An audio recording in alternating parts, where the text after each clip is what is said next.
you think what you see, Mhm. you know? Yeah. And so what I saw was my parents went to counseling and then they got a divorce. Yep. So I was like, no, I'm good. We don't need to go to counseling because I don't want to get a divorce. Yeah. And so that was my thinking. That was my lived experience, even though that wasn't the truth. We know what we need to do. Yeah. Like, we know what the root issues are. We know what we're doing wrong, and we're just falling back into our bad habits. And once we can realize, oh, yeah, I shouldn't have done that. I shouldn't have said this. Like, I don't feel like there's a whole lot left. I'm sure we could unpack stuff, but I don't feel like there's a whole lot left for us to, as far as that's concerned, because we know what the issues are and we know that we're going to like fall back into those issues. So, Yeah. It's hard work, but it's worthwhile work, you know? yeah. Because if you wanna be great at something, like we're on the Made to Be Great podcast Mhm, here, and I think one of the things that hit me, I don't remember when I really felt this or, like, saw it this way, but mhm, on my Audible and on my podcast list that I follow, I looked at, because in business planning, there's this thing like, if you show your calendar mhm, and your bank account, like spending, it'll tell me what your values are, what's important to you. You don't need to say any words. mhm. And so when I took a look at everything that I was doing, reading, audiobooks, seminars, it was pretty much all business growth stuff Mhm. and almost no for a period of time, marriage stuff. So it hit me like at that time that it was like, well, how can I say that my marriage is a top priority or important if I'm not leaning into learning and growing with that? So that was like something like an intentional shift that I made during that time to now to where, I have a good mix of things that I listen to. And we've done quite a few marriage like seminar things. And it could be a whole other rabbit trail. I feel like, I know what you're gonna we say. get tested every time we do something, Mhm. including I have sometimes these podcast episodes, I feel Yesterday like was a rough day. yesterday we had a couple things wild. Um, The enemy but doesn't want you to, yeah. yeah, and I think, anything great is going to have resistance and Mhm. it's going to require a lot of intentional effort, Intentional, yep. you know? And so I think a lot of people think, oh, um, we love each other. It's butterflies and it's always going to be romantic and good. I'm not like knocking any of that Yeah, stuff, but also it's hard work and a lot of intention over time, yeah, right? yeah, I remember one of the things that I thought of, when we were prepping for the podcast that I've said to myself before that I didn't realize is when we got married, we made our own marriage vows, um, together. So we kinda, like, pulled it from, like, "Oh, I like this," and, "Oh, I like that." I mean, some of it we might have said ourselves, but we didn't say the traditional vows. And, one of the things that we said in the vows, which sounded really cool at the time, was, is, "I'm gonna love you with a love that only God could give me."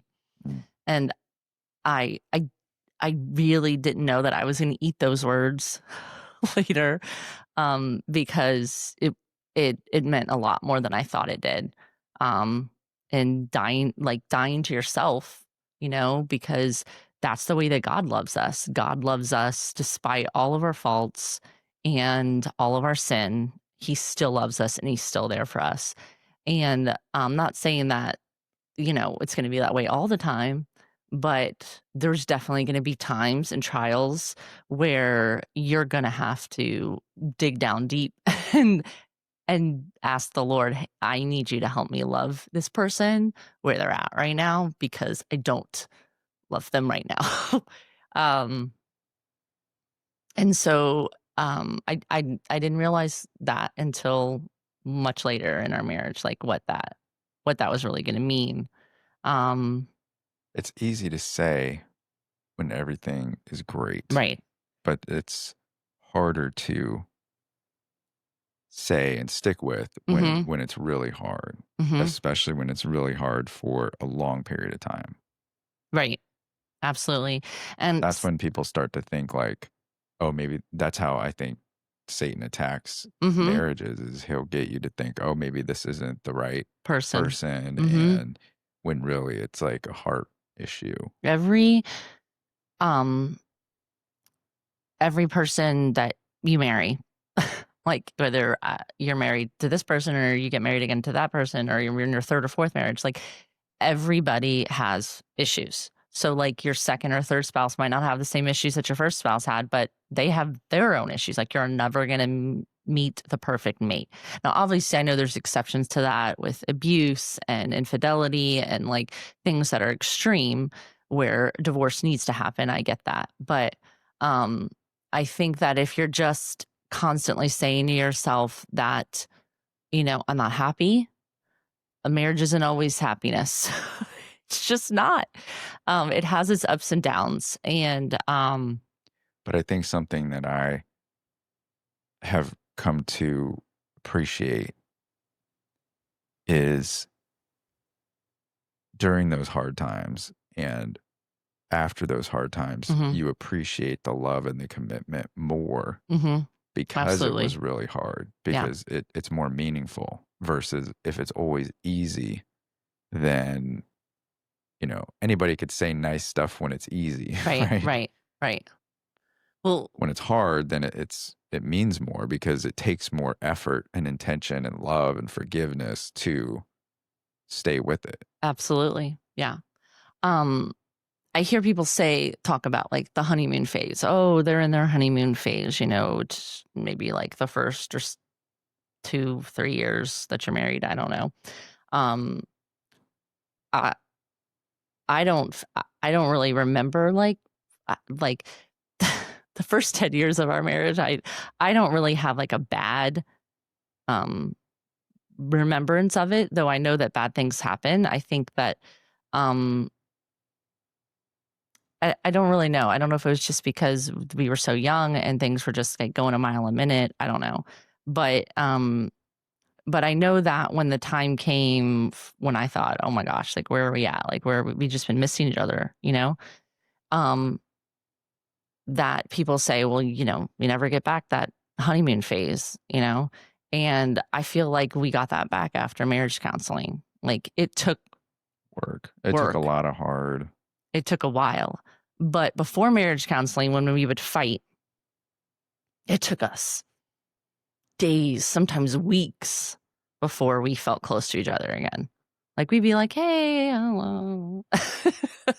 But we didn't have like that like Repair, that's like something else that we had in the notes was repair and forgiveness, right? yeah. Because what you were saying is like when we would get in those arguments and hurt each other, we would be far apart Mhm. emotionally, and Mhm. it would be much harder to come back together. So, And a lot of times we didn't talk it out. right. We would just move on. Yeah. Um, decide to not keep That's arguing. something I think that counseling did legitimately help us with is like the language and the tools to be able to um talk to each other and do those repairs without making more damage. Because I Yeah. think a lot of times that's why I didn't want to. You hate fighting, and Right, I I didn't loved wanna it. fight, and so you're like, "We have to fight, we have to get through this," and But it's the way like, I "Oh." fought back then was not very It was nice. savage warfare. I I don't think it wasn't. was that bad, but, I wasn't I it wasn't We just didn't have the tools. I mean, that's the I bottom line, think and I was hurting you more by not leaning into the repair sooner, well, a lot of people because think then you felt like, "Oh, well, he doesn't care because he's not trying to repair this," right? well,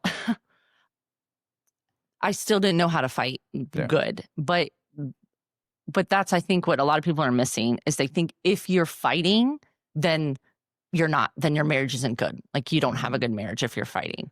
Versus if you're not fighting, somebody is always Giving stuffing in. it, which has Absolutely. a cost long term. It seems Right, maybe which I cool, like, in the short run for whoever's getting their way, but, like, long term, right. So not a good in plan. those first years of marriage, I feel like that's kind of what we would do. It'd be like you'd be like, I don't want to fight, and I'd be like, I do want to fight, and then we would get to a point where we would just be like, okay, fine, whatever, let's move on. Yeah. And there was no repair. And so one or both of us would resent it and move on. And then of course the next fight comes, and then you bring up the other fights that you had Right, before because there was because never there any, was like, never resolution to it, right. so it just keeps building, and that's, I think, the mistake that And that's I think why it took I us 10 made. years. Yeah. Yeah, and that's the part of me that wishes we would have started sooner because more damage accumulated because we just kept Well, it's funny because they say adding. they want you to go to premarital counseling, but Yeah. they don't say anything about going to counseling while you're married. And I've heard it said How on does it I've heard it really? said on podcasts before about like, well, you go for a checkup, like you go, well, Yeah. most people go to like your annual checkup or go to get your eyes checked or your teeth cleaned, like not necessarily when something's wrong, but you want to keep it tuned up. You keep your car tuned up. Like, why wouldn't you want to keep your marriage tuned up? Right, And and when I people do, like, annual business planning and, like, regular right, education and yeah, things, but they think, like, "Oh, for marriage, though, there's no required training, there's nothing." no, just like with And parenting. many people yeah, the next episode. Yeah. Um, but a lot of people, yeah, they think just it's autopilot, and I don't know a lot of things you could autopilot for 10, 20, 30, 40 years, and it goes well. And I think a lot of people are like, "Well, I'm getting married. I'm never going to get divorced." Mm, And you and I said we would never say the D word. It was never going to be said because if you start saying it, then it would become a reality. And I feel like we did pretty good for a while, for a while. yeah. But probably again around year 10, I don't know if we necessarily said the D word, but we inferred the D word. Tiptoed around it. Would say it like a different way. And be like, wait a minute, is that saying the D word anyway? Um, so I, I'm not so scared of saying the word anymore, but I don't I don't want to I don't like to put it even on the table. Like it's not an option. Like I remember in counseling they told us like you and Josh are on the same team. You're on the same team. And we have God on our team. And I just feel like um that's that's what we have to keep. As long as both people want to be in the marriage, want to make it work, because I'm not going to say, I know there's been marriages where one of the spouses is just like, I'm out. I'm Yeah, done. I'm not doing this anymore. Obviously the other person they can't like they could pray, they could hope that things would go. But I do feel like once another person gets to that point, it's like harder. it's much harder, but like there were so many chances before that. Like you don't just wake up one day and decide that you don't want to be with your spouse anymore. Like in my opinion, that took a lot Most of people, unless years. there's, like, an extreme Could be, of action or course, something yes, like there could be cheating extreme. or Yes, yeah, definitely. I'm talking about just emotionally. Like that person yeah. was bankrupt. There's usually, like, a slide over time Hmm. that And could be so noticed. I do remember more than once, especially when we started marriage counseling, where for the first time I felt hopeless, like with us. I felt very defeated. And in those times, I had to remind myself what the counselor said, and that was something I think that we tried to tell each other when we were fighting. Going back to the words of affirmation, something that Yeah. I need to hear from you all the time is like, I'm not going anywhere. I'm still here. I still love you. We're going to work this out, even when we're mad and angry with each other. Especially when we're mad and angry. Do you Um, wanna tell them what we did on the Think Up sure. app? I was just thinking that you're reading my mind. Um, so Josh, I found this app that you can record affirmations, and he does it. You had it for yourself, and he's encouraged me to do it for a few It years. And started for me for business, like a lot of yeah, things, and then I'm like, "Hey, we can use this in our relationship." then I'm like, well, first you told me to do it for myself, and I It's didn't true. for a long time. Yeah. Um, I stayed with it, though. I kept encouraging you. And it Nice. has helped me tremendously. Mine is like mostly things that uh, with my relationship with the Lord, and Bible verses and just stuff that like encourages me every day because I struggle a lot with anxiety. And then um, we've recorded for each other things to say when we feel distant from the other person. That are encouraging. So, like, Yeah, if we're in a fight or arguing, or you're feeling disconnected from me or me from you, then we can go and listen to these recordings in each other's voice, right. which is really cool Yeah. So and it has helped a lot to hear because I it. think you hear a lie of like, Mhm. my spouse doesn't love me, Mhm. I don't matter to them, or whatever it is that you're thinking at the time. And so it's nice to have something in their words that you can listen Mhm. to fight that lie Yeah. so that you don't repeat Before the wrong thing in your head over and over again. before you did the think up, I had a voicemail that you left me, and I used to listen to that every time we fought, because I just want to hear your voice telling me that you love me and you're not going to leave me, and so I feel like that the enemy doesn't want us together, So he and wants to destroy families yeah, and hmm marriages yeah, because a strong family, a strong marriage is a- bad news and we get for Satan. a lot of fight with that, Yeah. like the better you and I are doing, I feel like the more things we get thrown at us. Um, but we keep going. So, Something that you've done really great at lately that I want to share on this podcast because oh, I thanks think a it will lot. help. I think it will help a lot of marriages and people is especially guys because I think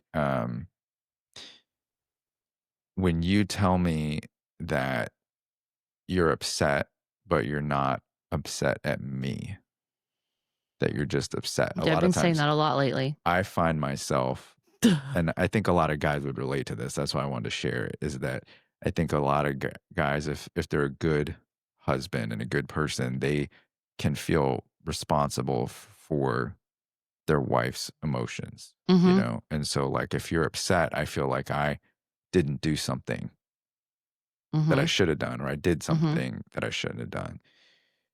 And so it helps me a lot when you tell me without me even asking, like, "Hey, I'm just upset. I love you. It's I'm just been upset." And then I can relax and I'm like, "Okay, she's not like you're not mad at me." Like there's just situations or things that are weighing on you that are making it yeah, and then hard for you. it's helpful. It's helpful if you can in return say, "Well, what can I do?" Like, is there and Right. you can't always do that. Um, because sometimes you're, like, And that's an just important depleted or thing, like, whatever, when but I can communicate, like, "I love you," I'm like I have, like, a 2 out of 10 energy right now. "I right. love you." Like, Mhm. later, let's just, That like, collapse on the couch together yeah, and, like just communicating, yeah.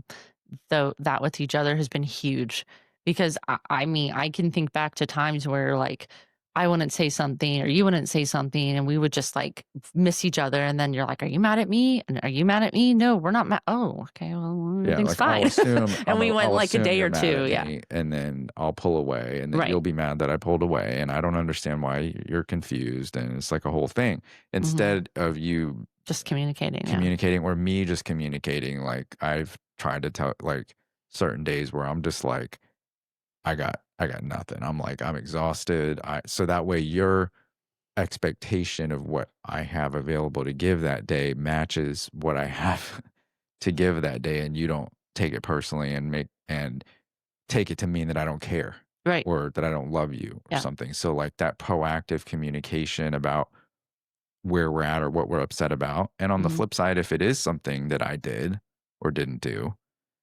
that upset you, you can share that and give me the opportunity to try to make that repair. I think that's something big from counseling that we learned is how to better repair and how to repair quicker.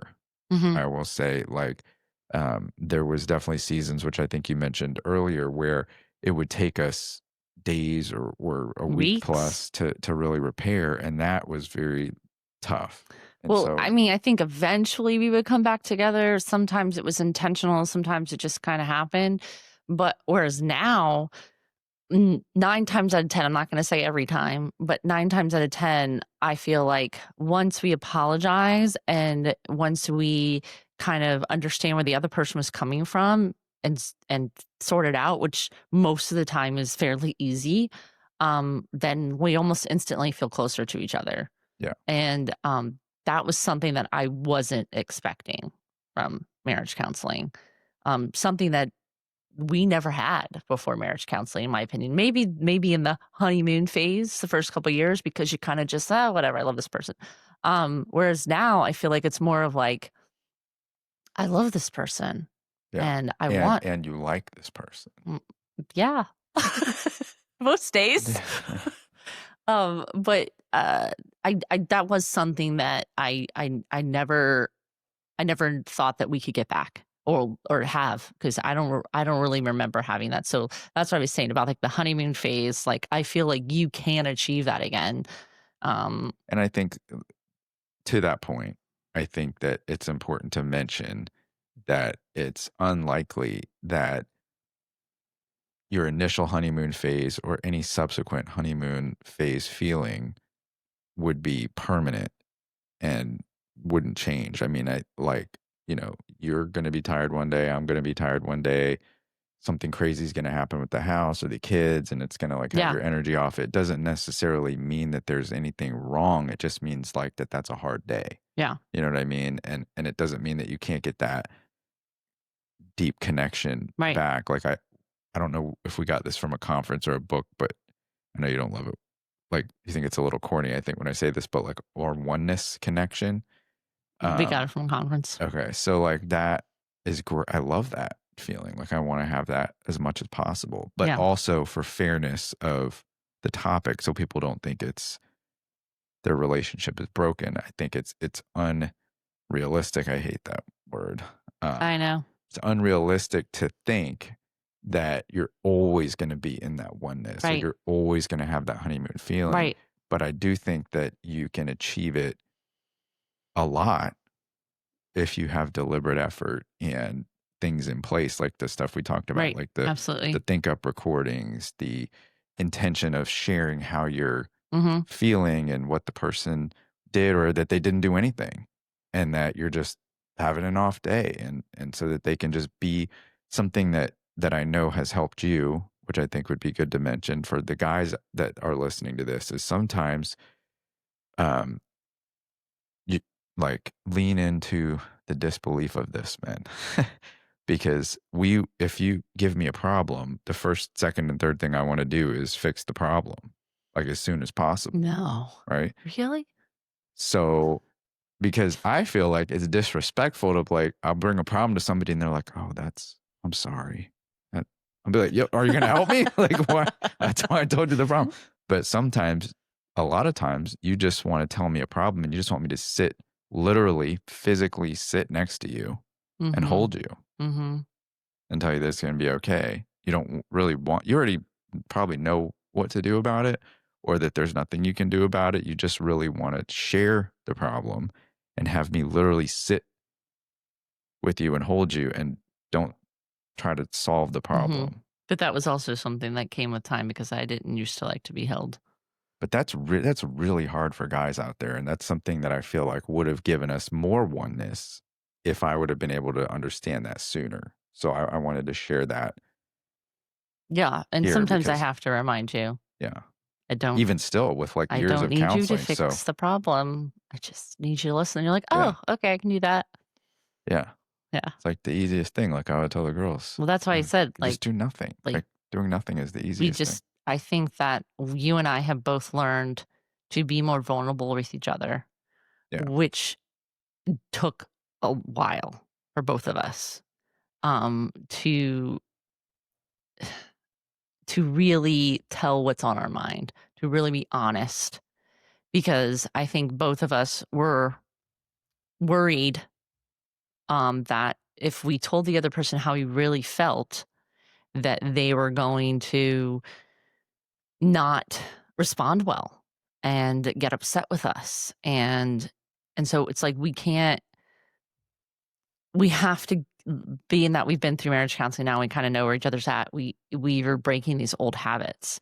So, like, in the past, if you might have come to me and told me these things, I would have, like, started yelling and screaming and, like, apparently I did that, um, and it wouldn't have ended well. Or you tend to get, like, super defensive the minute I mention something, Yeah. that I didn't like or whatever, you're me like, "I didn't do that." Which made you feel 10 times worse, Right. you know? So you've had to learn how to be less defensive, and I've had to learn how to not react abruptly. And I'm still working on my what's it called? Like facial expressions.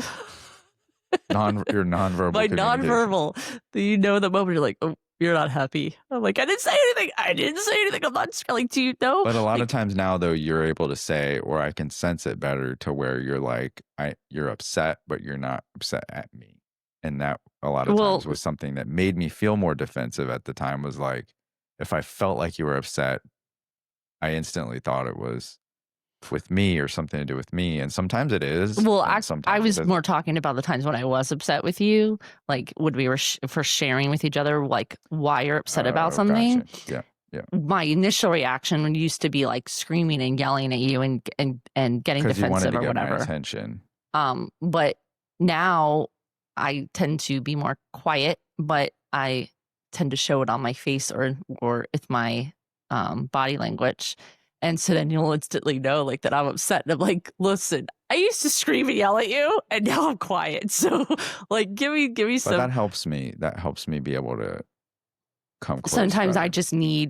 I feel like I need a few minutes to, like, absorb what Yeah. was said, and you're the same way, like, Yeah. process it internally and think, "Okay, how could I respond better than how I want to respond?" And Yeah, it and just sometimes it's makes good a to, like, huge difference, take a beat and, like, be able which I to used to hate. calm down and I not, wanna like, react right then and yeah, there.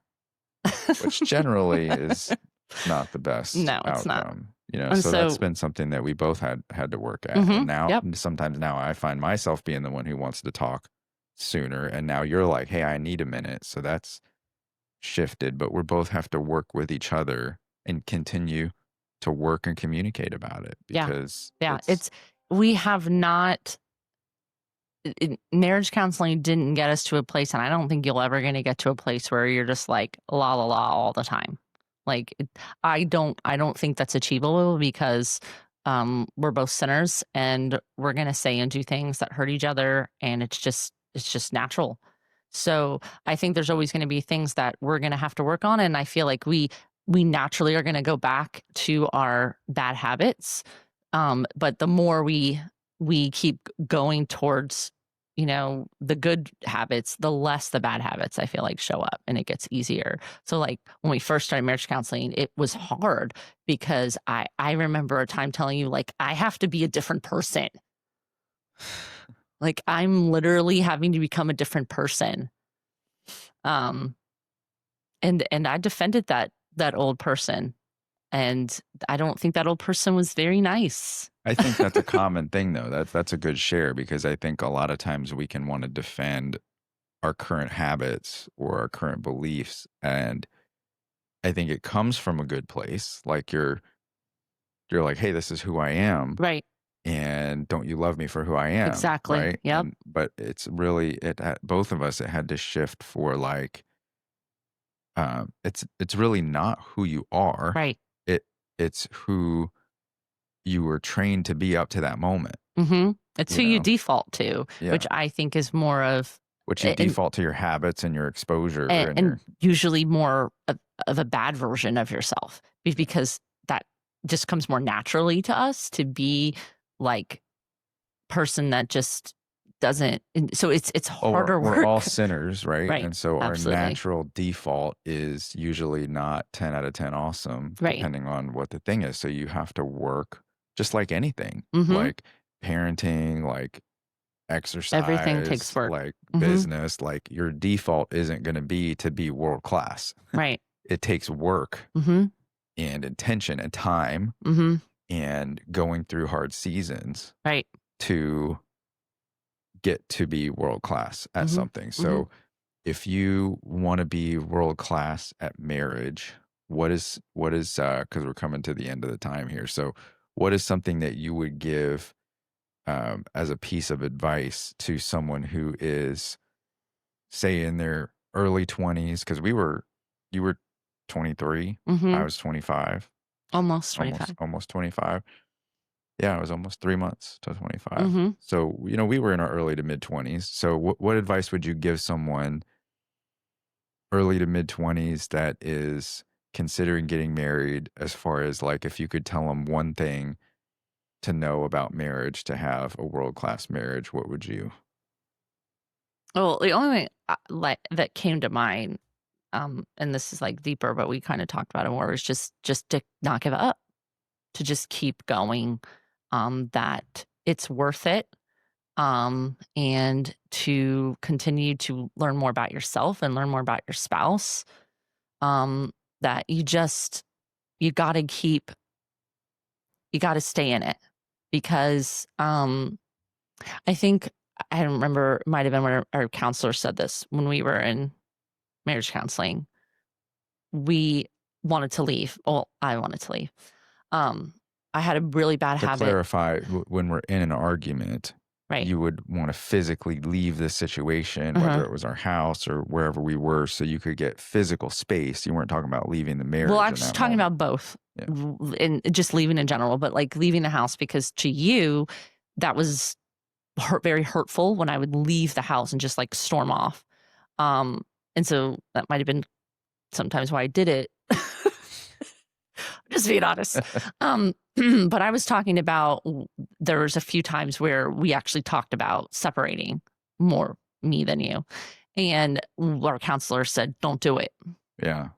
That's a do you wanna say why? Because that's You a say good. why? Because I don't remember exactly what she So, said. I just remember her saying, basically like, what it's not a good idea. yeah, she did, because I think at that time we were in a really tough place, I don't remember, and it but I'm was sure you like, were. maybe we need like a breather so we could calm down and come back Mhm. together, Mhm. and I remember what they said was that when you do that, And put more space. you you do it does calm down, like, the hard thing that's going on, but then it calmed down because you physically left the stress, and Right. so it And then you feel better. you feel better, and then you think, "Oh, Oh, maybe that I do need to be away leave the from this person person. because it feels Absolutely. better when we're not around," but you Yep. didn't actually do anything, you just avoided Yep.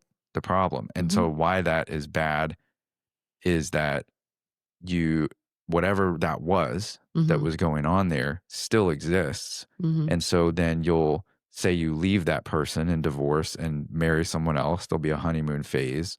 And then you're still in that relationship and you still have that same unresolved issue. And then it presents again and it's like rinse and repeat. And you don't Right. actually Right. deal with whatever it was that was going on that was causing that. So the Right. separation doesn't actually prove anything per se. It just provides support for a fake or false hypothesis of like, hey, maybe I maybe this is what I need to do because things felt easier when we were separated. So I'm glad we didn't do that and we That took was that more me than advice. you, I will admit. Because being in counseling myself, I've had to get a lot more in touch with my own emotions. I tend to stuff my emotions a lot. And so I would just get to the point where my emotions were just bubbling over and I just wanted to literally scream at the top of my lungs. I It was just too overwhelming. I was just I needed to get away. And so that was one of the reasons why I would leave the house.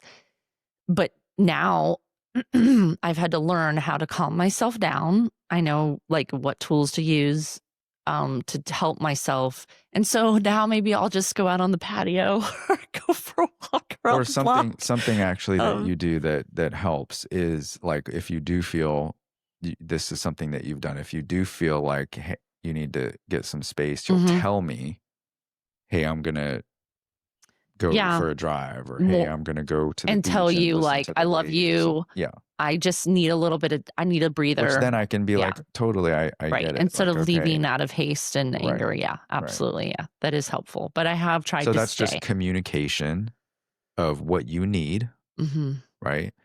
And, that helps me to be able to give what you need yeah, and not take it personal and resent, and that right, you feel cared for because I allowed what you need and I didn't try to. Because before when you would try to leave, I would try to, like, say stuff like, "Why'd you leave? I'm hurt," this, that, and your emotions were already too much, and then and I would so probably say things that were or you wouldn't say anything at all, and that would hurt so it was just oh, like, yeah, I'd turn off my now location. how we now how like, if it gets to that point, then, the way you do it now is much more helpful, Mhm, so that is, yeah, um that's just part of doing the work and communicating mhm. so that you can continue to grow together and have a sustained, real, honest, good, and healthy relationship. So what's your answer to that question? My answer to that question of what advice I would give Mhm, to a young man in his early to mid 20s that's thinking about or about to be married mhm, is that, um, you need to be you need to take this is something I wish that I would have done different, is you need to take the lead on being the spiritual leader, on making sure that you pray together. I mean, there's a statistic, I don't have it up in front of me right now, but it's like 0.01% of marriages where they regularly pray together end in divorce. Um, that's something that took me a long time. I could still get better at it, but I think, for the husband, using a biblical model, it would be to die to yourself, serve your spouse, serve your kids, um, be the provider, be the protector spiritually, physically, emotionally, and know that, there's going to be hard days and hard seasons, and that those hard days and seasons are not reflective of a wrong decision or a bad relationship. It's a normal condition of any relationship. It's going to be hard. Recently having read through the Old Testament at your encouragement and suggestion to the Bible recap, which I recommend everyone to do that. It's really great as a side rabbit trail. But, just looking at the the amount of times that God had to come in and rescue situations or people who made bad decisions. It's just like the struggle. The struggle is what draws us close to the Lord, in reading mhm, through the Old Testament. And yep, so I think in a marriage relationship, an easy relationship would have, I think, shallow roots. absolutely, And so I yep, think if you can reframe when you get in those hard seasons and struggles to, um, this is something that's growing deeper roots and it's going to take our relationship to the next level. It's yep, scary. It mhm, feels bad at the time, but it's actually for you to grow, improve, and strengthen. Just like when you go to the gym, how if you have a really good workout, you might be sore the next day or a couple days after, but then mhm, you have better results after. I think, conflict or stress or struggle in a marriage relationship is, I used to look at it like a sign of a problem or something that needed to be changed or something that we could eventually not have. um, versus how I think about it now is like it's there to help you to grow closer and to lean into it. And that's I think something that the world has, I feel like, the opposite message of like, hey, if it's the right person, it's going to feel great all the time. And mhm. it's always going to be I a actually party and used a to think that because I think most I people think thought that. that That's a, we're made for each other. I still think we're soulmates. I do too. But the I reason do I too. say that is because I prayed for you, talking about prayer. I specifically prayed and asked God, like, "Is this the guy for me?" And I think that some people rush into marriage sometimes, and then they're like, "Oh, okay, I married this person," blah, blah, and so it might be a little harder for those people to, like, stay in a marriage where they kind of weren't sure, like, you know what I mean? But I feel like we had it a little bit easier, not that we haven't had it hard, but because we shared a lot of the same morals and values and the same faith, um, some of the things that were, like, super important to us, and that was a good foundation for us going into a marriage, and so, I just remember, That praying sounds and like another asking. great piece of I advice. didn't get cold feet. People Yeah, say, I "Oh, didn't you either. get cold feet at your wedding." I was so happy that I wasn't nervous, I wasn't Yeah. scared, like, I was ready, and so I don't know what that cold feet feels like, and we didn't know each other that long either, which was also weird, but that's how I felt like it was a God thing Yeah. because I felt like you had a lot of the qualities that I wanted and I had been praying for, and I felt like affirmation from the Lord that you were the person He wanted me with, though, I didn't think it was gonna always be, rainbows and butterflies. But I just feel like if you have a good foundation, like, if you marry somebody that you don't share the same faith with, you're gonna struggle more. If you marry somebody that you, like, don't share some of the same morals, like, it's now I'm not saying you can't have a good marriage, I'm just saying it makes it a lot harder to get to a good place. Like, the foundation is definitely, um, and very important. Um, there was another question that you were gonna ask about, I don't remember what it was. It was the same question, but what advice would you give someone who's been married a long time and they're struggling and Yeah, they're wondering if they should give up? yeah. And my answer to that was prayer. Was whether you pray on your own or you pray with your spouse. But there's something really vulnerable about praying with your spouse, especially, when there's stuff going on between you, like when you're not like we don't do it all the time, but we try to. um, when we're arguing or fighting or like we're just at each other's throats, and you'll be like, "Can we pray?" Most of the time I say yes. Sometimes I'm like, "Get away from me, I don't wanna pray with you." But when I have given in, uh, it just instantly I feel like brings us closer. It's Yeah. vulnerable to Yeah. pray with somebody if you And share. it's like a pattern interrupt. Like you're in your feelings about that, and then it kind of brings you home to like, okay, we're on the same team, Mhm, like what you said earlier. mhm, We're on the same team, and we actually want restoration and reconnection, mhm. right? Yeah. And the other thing I would say other than prayer was to just, focus on changing yourself and your bad habits. Like, really take a Mhm. hard look at yourself, That was maybe a even. big theme of counseling. Yeah, and Was maybe even ask your spouse, "Hey, how can I love you better?" I know I've read this in books and seen it in movies, like it really helps a marriage when you kinda die to yourself and ask, "How can I love you better? How can I love you better?" And just starting to show your spouse each day, it's going to soften their heart yeah, and hopefully, and draw them a little bit closer to you and then kinda be like, "Okay, yeah, I'm not saying it always works, but." And obviously, you know, there's an exception to everything, but I feel like, something that I really didn't realize until we went into marriage counseling is that I really feel like so many marriages could have been saved. Like, could have been saved if they would have been willing to do the hard work and to yeah. really fight for their marriage and for each other. And so it makes me sad, when I see people split.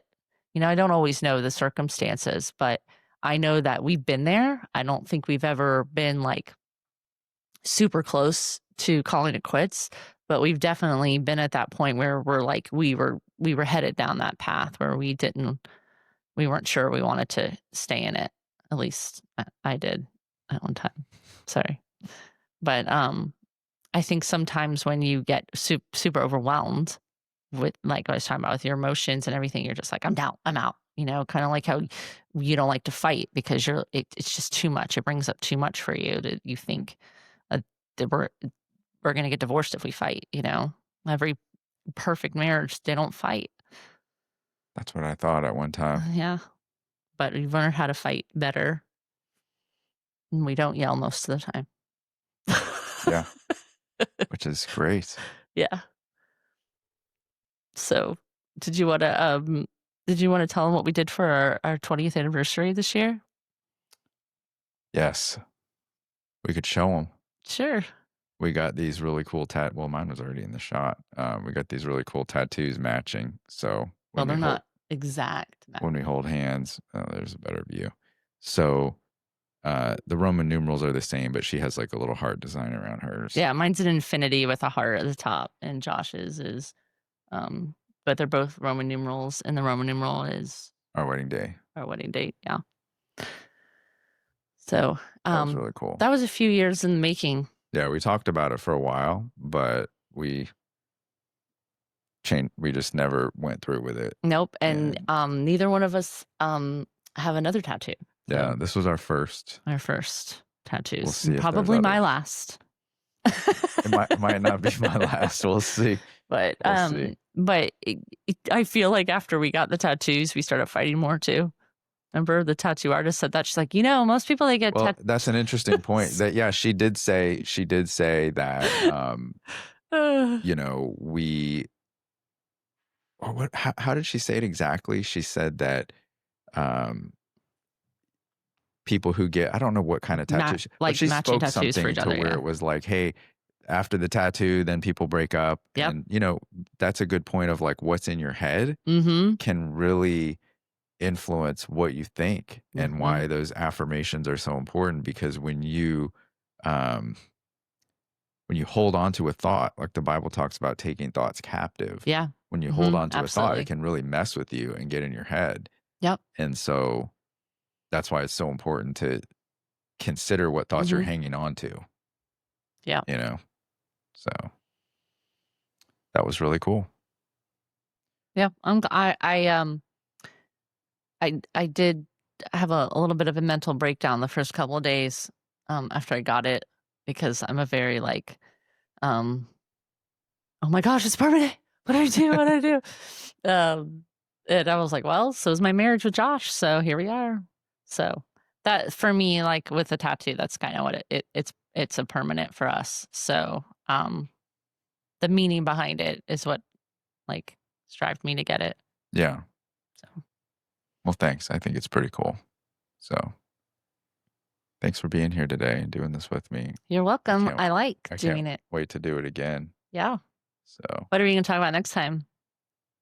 next time we can talk about whatever you want to talk about. We can talk about maybe some parenting stuff. Yep. Yeah, because 'cause I we're think. experts. Oh yeah. We got it down, Yeah. especially with raising boys. Just kidding. People who know us will get that. Yeah. So yeah, I'm excited to have you back and talk about more cool stuff together and document some great topics together. Sounds good. I love you. Thanks for being here. And thanks to all the listeners for joining me on another episode of the Made to Be Great podcast.